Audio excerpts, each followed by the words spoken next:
This month, we're covering just a handful of quick tips related to load stops that are assigned to trips. Let's start with tip number 1.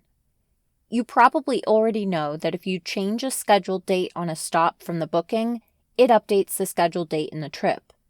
Did you know that it works the other way around, too? This is a great way to make corrections during driver pay and billing workflow. Our second tip happens automatically.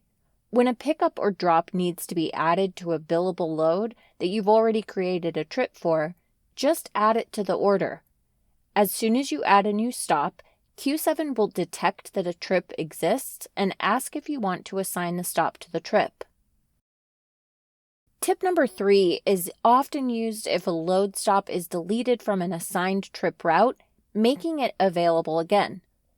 To get it back onto a trip leg, just right-click on the available stop and enter the trip number. If you're LTL, you can also use this as a way to quickly get a new booking load stop onto an existing trip route.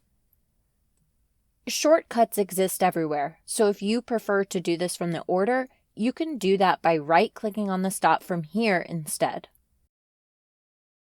Our next tip can be used if you segmented a load by mistake, or if you're in an LTL operation and you need to optimize pre-assigned routes. Clicking on a load stop in a trip window gives you the option to reassign it to a different trip.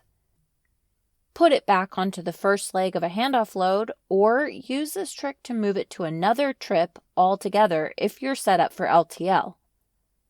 Our last quick tip on trip stops is a reminder to use the preview pane on the dispatch board. If you're reviewing check calls coming in from ELDs, or if you're confirming check calls yourself, use the preview pane instead of opening the trip. This pane is interactive.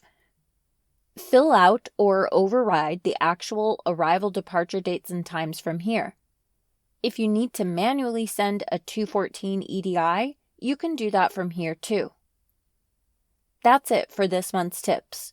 Learn more about these tips and more in the dispatch and trips sections of the knowledge base.